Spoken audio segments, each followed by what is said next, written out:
মোৰ স্বামীৰ নাম বিকি। তেওঁ এজন চিভিল ছুপাৰভাইজাৰ আছিল। য'ত নিৰ্মাণৰ কাম চলি থাকে তাতে যাব লাগিব। কেতিয়াবা তেওঁ কাম এটা ছাইটত আৰু কেতিয়াবা আন এটা কাম ছাইটত থাকে। কেতিয়াবা যদি বেছি দিন কাম থাকে তেনেতে আমিও তাতে যাব লগা হয়। মোৰ নাম দীপা। আমাৰ সৰু 5 বছৰীয়া ছোৱালী কিটি তেওঁৰ লগত তালৈ যাওঁ। এই অজুহাতত আমি তেওঁলোকৰ লগত সময় কটাবলৈ সুযোগ পাওঁ আৰু লগতে নতুন নতুন ঠাই চাবলৈও সুযোগ পাওঁ। কিন্তু এই ধৰণৰ সলনি কাম কেতিয়াবা ভাল লাগে আৰু কেতিয়াবা বিৰক্তিকৰ লাগে। বৰ্তমান চহৰৰ ওচৰৰ সৰু ঠাইত কাম চলি আছে। কিছু কাগজৰ কামৰ বাবে বিকিয়ে আমাক ইয়াত এৰি মুখ্য কাৰ্যালয় দিল্লীলৈ গৈছে। ওচৰতে এখন সৰু বজাৰ আছিল। তেওঁৰ মৃত্যুৰ পিছত মই তালৈ যাওঁ ঘৰৰ বাবে আৱশ্যকীয় বস্তু কিনিবলৈ। সকলো ঠিকেই আছিল যদিও তাৰ পিছত কিবা এটা হ'ল যিটোৱে মোক অশান্তি দিবলৈ ধৰিলে। বজাৰখনৰ পিছফালে বাচন-বৰ্তনৰ বজাৰ এখন আছিল। তালৈ যাওঁতে জেলেপী বেপাৰী এজন আছিল। আমাক চিনি পোৱাৰ দৰে আমাৰ ফালে চাই আছিল। দেখাত তেওঁৰ বয়স 40 বছৰ হ'ব। মই তাতে কিবা বস্তু কিনি বহি থাকোঁতে তেওঁ তাত আহি আমাক জেলেপী দিলে। মই ভাবিলোঁ হয়তো সেইবাবে সি ইমান দিন চাই আছিল। মই সেই জেলেপীবোৰ লৈ টকা দিলোঁ। কিন্তু তেওঁ টকাখিনি ল'বলৈ অমান্তি হ'ল। তেতিয়া তেওঁ মোক ক'লে, মেডাম, তুমি ইয়াতে থাকা। মই আহি আছোঁ। আচৰণ ভাল আছিল যদিও কোনো অচিনাকি মানুহৰ লগত কথা পাতি মোৰ ভাল নালাগিল। গতিকে তাৰ পৰাই ওলাই আহিলোঁ। সেই কথাটো পাহৰিলোঁ। তাত মনৰ ৰখাৰ যোগ্য একো নাছিল। 3 দিনৰ পাছত আকৌ তালৈ যাওঁতে তেওঁক দেখাৰ কথা মনত পৰিল। গতিকে তেওঁক এৰাই চলি তাৰ পৰা আঁতৰি আহিলোঁ, যাতে সি মোক দেখা নাপায়। কাম শেষ কৰি ঘৰলৈ গ'লোঁ। ঘৰ পোৱাৰ পিছত দুৱাৰখন বন্ধ কৰি দিলোঁ। ঠিক তেনেতে দুৱাৰৰ ঘণ্টা বাজি উঠিল। মই গৈ দুৱাৰখন খুলি ভয় খালোঁ। দুৱাৰমুখতে আছিল জেলেপী বিক্ৰী কৰা একেজন গাড়ী বিক্ৰী কৰা। মই তেওঁক দেখি ভয় খাইছিলোঁ আৰু তেওঁ একো কোৱাৰ আগতেই মই ক'লোঁ, কি হৈছে? তুমি মোৰ পিছে পিছে কিয় আছা? কাৰোবাক ফোন কৰিমনে?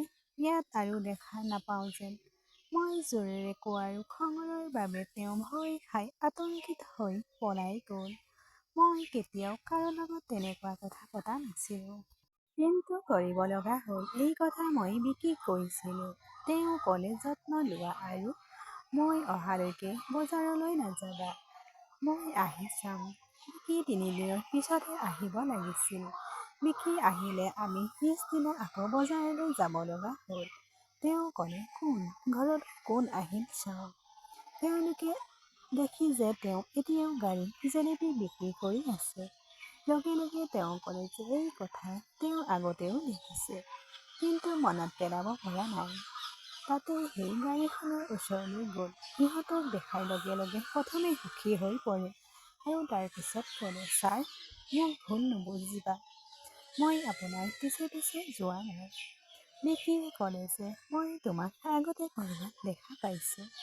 সেই গাড়ী মালিকে ক'লে, হয় ছাৰ, সেইদিনাও আপোনাক লগ কৰিবলৈ আহিছিলোঁ। কিন্তু মেডামে মোক ভুল বুজিলে। তুমি মোক পইচা ধাৰলৈ দিছিলা। মই মাত্ৰ তেওঁক ধন্যবাদ দিবলৈ আহিছিলোঁ। উন্নয়নৰ কাম এনেকুৱা যে বহুত কষ্ট কৰা মানুহক লগ পাব লাগে।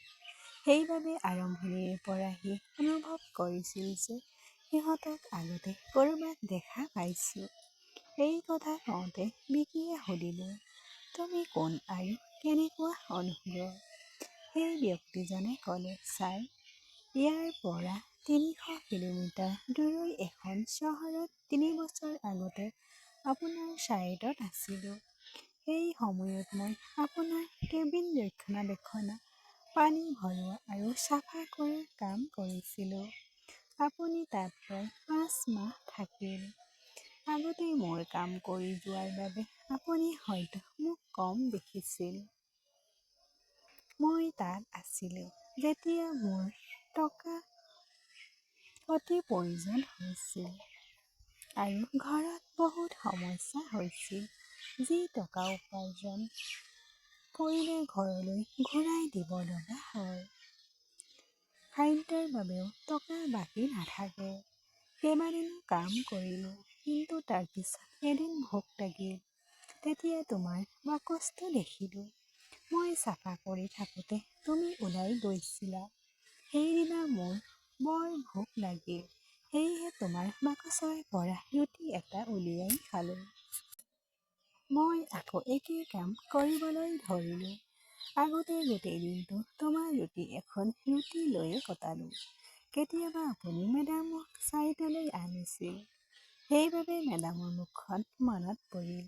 যিয়েই নহওক, যিজনৰ ৰুটি খাইছিলোঁ তাৰ মুখখন মই কেনেকৈ পাহৰি যাম। মেডামক দেখি মই আপোনাৰ ঘৰলৈ আহিলোঁ, যাতে আপোনাক লগ পাই আপোনালোকৰ ওচৰত ক্ষমা খুজিব পাৰে। সেই টকাৰে ঘৰৰ সমস্যা সমাধান হ'ল আৰু কিছু সঞ্চয় কৰি এই গাড়ীখনো ল'লোঁ। এই মুহূৰ্তত আপোনাৰ দয়াৰ বাবে সকলো ঠিকেই আছে। আপুনি হঠাৎ তাৰ পৰা গুচি গ'ল। আগতে যেতিয়াই মই ৰুটি খাইছিলোঁ তেতিয়াই ভাবিছিলোঁ যে মই নিশ্চয় আপোনালোকক কম। তাৰ পিছত এই চাকৰিটো হেৰুৱাব পাৰোঁ বুলি ভয়টো আহিল। এতিয়া সকলো ঠিকেই আছে, গতিকে এই কথা ক'লোঁ। মন আছিল এজন ভাল মানুহ। এই সকলোবোৰ শুনি তেওঁ ক'লে যে আপোনাৰ দৰে মানুহে এই সকলোবোৰ মনত ৰাখে আৰু তেওঁক ধন্যবাদ দিলে। নহ'লে যিমানেই নকৰক মানুহে পাহৰি যায়। কিন্তু তুমি মোক সুধিলে মই তোমাৰ বাবে টিফিন লৈ আহিলোহেঁতেন। ক্ষমা কৰিব, মোৰ পত্নীয়ে তোমাক কৈছিল। ভুল বুজিছিল। কেতিয়াবা ঘৰলৈ আহি খাবলৈ আহিলে এতিয়া গোপনে খাব নালাগিব।